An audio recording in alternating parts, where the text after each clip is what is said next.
নমস্কাৰ ছাৰ। নমস্কাৰ। আপোনাৰ শুভ নামটো? আমাৰ শুভ নামটো হ'ল ৰাখাল দেৱনাথ। আপুনি কোন ঠাইৰ পৰা আহিছে? আমি বিদ্যাদাবীৰ পৰা আহিছোঁ, ধুবুৰী। আপুনি সন্ত ৰামপাল মহাৰাজৰ পৰা নাম দীক্ষা কেতিয়া লৈছিল? 22 চনে লৈছোঁ। সন্ত ৰামপাল মহাৰাজৰ পৰা নাম দীক্ষা লোৱাৰ আগতে কেনেধৰণৰ ভক্তি সাধনা কৰিছিল? আমি মা কালীৰ ভজনা কৰিছিলোঁ আগত, তাৰপিছতে আমি অন্য গুৰুৰো আশ্রয় লৈছিলোঁ, যেমন শঙ্করদেবেরও আশ্রয় লইছিলোঁ, আর আমাদের ঘর গৃহস্থ একটা গুরুদেব ছিল তাদেরও লইছিলোঁ। ওগুলো এটাও না করো, আমি সব এড়িয়ে দিছোঁ, একটাও করা নাই। আপুনি যিহেতু জনালে যে আপুনি আপোনাৰ সমাজত প্ৰচলিত আপোনাৰ পৰিয়ালৰ লোকে যেনেধৰণে ভক্তি সাধনা কৰে সেইদৰে আপুনিও কৰি আছিলে, পিছত আপুনি সন্ত ৰামপাল গুৰুমাজৰ শৰণলৈ কেনেকৈ আহিব লগা হ'ল?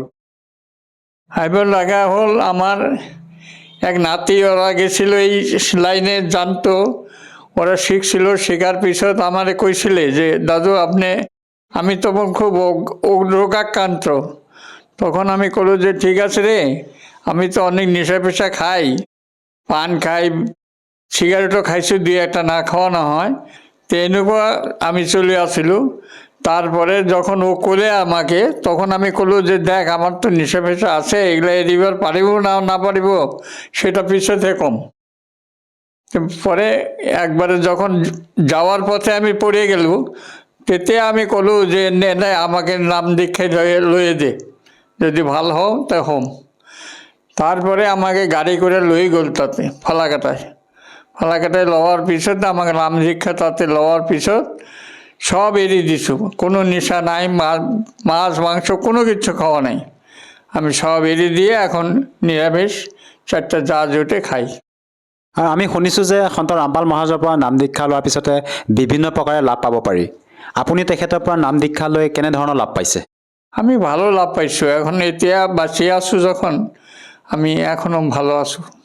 আপোনাৰ কিমান বছৰ বয়স হৈছে বৰ্তমান? আমাৰ বয়স এখন এতিয়া 100 মান হ'ল আৰু।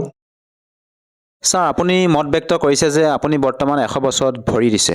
সন্ত ৰামপাল গুৰুমাজে আপোনাক এনেকুৱা কি ভক্তি বিধি মন্ত্ৰ দিলে যাৰ দ্বাৰা আপুনি আজি সুখী অনুভৱ কৰিছে? এতিয়া আমার এক সময় নাম খণ্ডন করেছিলে, মানে নাম নেওয়াতে মানে ভুল ভ্রান্তি হয়েছিলে, তারপরে খণ্ডন করার পিছতে যখন আমাকে ঠিকভাবে বুঝিয়ে দিলে, এতে মই বুঝিলো যে এইটো ভুল হয়েছে, সঁচাই ঠাকুরের কাছে মাপ লই পিছত এটা করি আসো, বা এখন আমি বাঁচার পথে আসো। আর আমি আগে ওষুধপত্র খাইতাম, এখন ওষুধপত্র বাদ দিতেছি, ওষুধ আর খাই না। আপোনাৰ শাৰীৰিক কি সমস্যা আছিলে? আপুনি যে ঔষধ খাইছিলে আগতে, আপোনাৰ কেনেকুৱা ধৰণৰ বেমাৰ আছিল? আমাৰ সুগাৰ ছিল, হাই প্ৰেশাৰ ছিল, এইসব ছিল আৰ কি। এই আপুনি ডক্টৰৰ কাষলৈ গৈছিলে যি বেমাৰ আছিলে আপোনাৰ? ডাক্তারের কাছে গেছিল, ডাক্তারের কাছে তো ওষুধ খাই তো আমি শেষ হয়ে গেছিল। আর আপুনি ডাক্তৰৰ কাষত কিমান বছৰ ধৰি চিকিৎসা কৰি আছিলে?